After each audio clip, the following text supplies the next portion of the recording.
All right. Hi, everybody. Randy Dean here, the email sanity expert. I'll make myself a little bigger so you can see me better. I wanted today to make just a really quick video about something very interesting that happened in Microsoft Teams for me earlier this week that might save a bunch of you some big time problems. So I was asked to speak at a client event. They were utilizing Microsoft Teams. I was the speaker logging into their system. Here's what happened. I tried to log in about 15 minutes early using the Teams link they provided, and it became very evident very quickly that my Teams was hanging up. It was like the screen was blocking, the sound quality wasn't good, and I was having trouble toggling back and forth between other programs. Now, you may not remember this, but I would imagine a number of you remember way back in like Windows 2000, there was this keystroke combo that you could use when your computer hung up, or if you needed to do a hard shutdown called CTRL Alt Delete. Well, that keystroke combo still works. And one of the things it brings up is this thing called Task Manager. And so I brought up and I opened up Task Manager to see what was going on my computer because of what was going on with this Teams meeting that I'm desperately trying to log into so I can start my client meeting on time. And here's what I found. It was bizarre.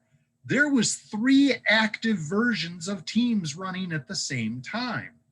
Imagine if your computer had 3 versions of Outlook running at the same time. It's not going to work. It's going to take up the entire CPU, and the system is going to basically lock up. That's what was happening. And so I sort of did this diagnosis. I had been in some other Teams meetings on previous days. I had never done a full shutdown and restart. And so what had happened was I was in these previous meetings. I would leave the meeting, assuming that Teams had closed. It didn't close all the way. It still had an open session. And then I went to another meeting and another open session. Then I went to my client meeting, 3rd open session. The CPU couldn't handle it. If you are going to be doing new meetings, the simple watch out tip I would give for you is if you know you've had a Teams meeting earlier that day and you're going to have another one tomorrow, do a full shutdown and restart at the end of the day. Make sure Teams is fully closed. That way it'll be running a single session, which your computer should be able to handle just fine. So, by the way, I am planning on making a bunch more Teams videos coming up, so watch for that. That's going to be one of the new things on my channel coming soon. Last year I did videos on Zoom and on GoToMeeting. Well, Teams is next. So start watching for those little new videos coming, but this is the first one, and this one might be a lifesaver for you. If you have a really important Teams meeting coming up, make sure the day before or the morning of you do a full shutdown and restart.